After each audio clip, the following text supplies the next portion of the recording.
최근에 정말 믿기 힘든 뉴스를 하나 봤습니다. 글쎄, 교수가 자기 학생 대신 시험을 봐줬다는 거예요. 처음엔 그냥 아니 세상에 이런 사람이 다 있나? 하고 황당하게만 생각했는데 만약에 말이죠. 이 사건이 그냥 한 개인의 일탈이 아니라 우리 교육 시스템 전체가 무너지고 있다는 아주 위험한 신호라면 어떨까요? 지금부터 그 이면을 한번 제대로 파헤쳐 보겠습니다. 네, 맞습니다. 문장 그대로예요. 교수가 학생의 시험을 대신 봐줬다. 아마 대부분 이 말을 들으면 딱 이렇게 생각하실 겁니다. 와, 진짜 이상한 교수 한 명 있네. 그냥 개인의 문제라고 생각하고 넘어가기 참 쉽죠. 하지만 만약에 우리의 그 첫 반응이 완전히 틀린 거라면 어떨까요? 이게 단순한 범죄 뉴스가 아니라 거대한 구조적인 실패가 고마 터져서 겉으로 드러난 하나의 증상이라면요. 오늘 이야기는 바로 그 지점에서부터 시작합니다. 자, 이 문제를 제대로 이해하려면요. 우리 잠시 한 걸음 뒤로 물러나서 진짜 근본적인 질문부터 던져봐야 합니다. 애초에 대학은 뭘 하는 곳일까요? 어쩌면 우리가 생각하는 대학의 역할이 사실은 전혀 다를 수도 있습니다. 우리가 보통 대학하면 뭘 떠올리죠? 그렇죠. 뭔가 지식을 전달하고 좋은 데 취업할 수 있게 도와주는 곳. 물론 맞는 말인데 그건 사실 부차적인 기능일 뿐이라는 겁니다. 대학의 가장 중요하고 절대로 다른 걸로 대체할 수 없는 핵심 기능은 바로 평가입니다. 사회가 인정하는 기준을 세우고 그 기준에 따라서 이 사람은 자격이 있다, 이 사람은 부족하다, 이렇게 합격과 불합격을 결정해 주는 것. 이게 바로 대학이 존재하는 진짜 이유입니다. 결국 이 평가라는 기능이 제대로 돌아가야만 우리가 그렇게 중요하게 생각하는 학위라는 게 의미가 있어지는 거죠. 믿을 만한 평가 시스템이 없다면 졸업장은 그냥 비싼 종이 한 장에 불과하게 되는 거니까요. 아니, 그런데 대체 왜 이렇게나 중요한 대학의 평가 기능이 무너지기 시작한 걸까요? 그 답을 찾으려면 지금 수많은 지방 대학들이 처한 정말 혹독한 생존의 현실 속으로 들어가 봐야 합니다. 모든 건 학령 인구 감소에서 시작돼요. 학생이 줄어드니까 대학 정원은 텅텅 비고 이건 곧바로 학교의 재정 위기로 이어집니다. 바로 그때부터 대학의 목표가 180도 바뀌는 겁니다. 어떻게 잘 가르칠까가 아니라 어떻게든 학생 한 명이라도 더 붙잡아 둘까가 되는 거죠. 이건 뭐 생존을 위한 절박한 몸부림이 셈입니다. 바로 이 지점이 결정적인 전환점이에요.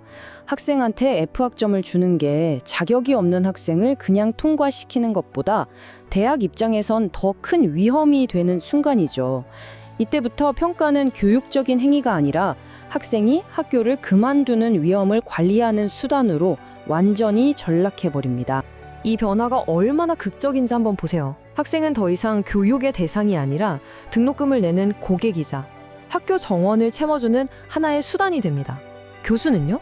학문의 기준을 지키는 수호자가 아니라 고객이 떠나지 않도록 관리하는 학생 이탈 관리자가 되어버린 겁니다. 교육의 본질이 완전히 뒤바뀌어버린 거죠. 자, 그럼 이런 시스템적인 압박이 구체적으로 어떻게 학문적 기준의 붕괴로 이어지는지, 그리고 마침내 이 대리시험이라는 극단적인 형태까지 나타나게 되는지 그 과정을 한번 따라가 보겠습니다. 붕괴는요, 절대 한순간에 오지 않습니다. 아주 서서히, 하지만 멈추지 않고 진행되죠. 처음엔 출석 교정이 느슨해지고, 다음엔 과제가 그냥 내기만 하면 되는 형식적인 절차가 됩니다. 곧이어 학생을 떨어뜨리는 F학점은 거의 사라지고 시험은 의미를 잃게 되죠. 그리고 이 모든 과정의 맨 마지막 단계에서 나타나는 게 바로 대리시험입니다. 갑자기 벌어진 사건이 아니라 이미 예고된 마지막 증상이었던 셈이죠. 자, 그럼 다시 맨 처음의 질문으로 돌아가 보죠. 이 모든 시스템 붕괴의 맥락을 알고 나니 이 질문이 훨씬 더 섬뜩하게 들리지 않나요? 교수는 대체 왜 이런 위험천만한 행동을 했을까요? 답은 바로 이것입니다. 너무나 슬프게도 이 망가진 시스템 안에서는 옳은 일을 하는 것, 즉 학생에게 정당한 평가를 내리는 것이 오히려 범죄를 저지르는 것보다 자기 경력에 훨씬 더 큰 위험이 되었기 때문입니다. 이게 이 사건의 가장 비극적인 진실이에요. 그렇다면 우리는 이 문제를 어떻게 봐야 할까요? 왜 이 교수 한 명을 처벌하는 것만으로는 아무것도 해결되지 않는지 그 이유를 마지막으로 짚어보겠습니다. 개인을 처벌하는 건요, 그냥 이 무의미한 순환고리를 반복하게 만들 뿐입니다. 교수 한 명 징계하고 대학에 사과문 발표하면 여론은 잠잠해지겠죠. 하지만 학생 수 감소와 재정 압박이라는 진짜 근본적인 문제는 그대로 남아있잖아요. 그럼 결국 얼마 지나지 않아 다른 학교에서 똑같은 일이 터져 나올 수밖에 없는 겁니다. 이 사건이 우리에게 던지는 메시지는 아주 분명합니다. 이건 교육 실패의 이야기가 아닙니다. 이것은 교육 포기의 이야기입니다. 평가라는 핵심 기능을 스스로 수행할 수 없게 된 대학은 교육기관이기를 스스로 포기한 것과 마찬가지예요. 경기에서 져서 실패한 게 아니라 아예 경기를 포기하고 경기장 밖으로 나가버린 상황인 거죠. 그래서 우리는 이 사건을 이렇게 기억해야 합니다. 이건 어떤 삐뚤어진 교수 한 명의 이야기가 아닙니다. 교육기관으로서의 기능을 스스로 포기할 수밖에 없었던 이 한계에 다다른 시스템이 내지르는 마지막 비명인 겁니다. 진짜 문제는 사람이 아니라 이미 멈춰버린 시스템, 바로 그 자체에 있습니다.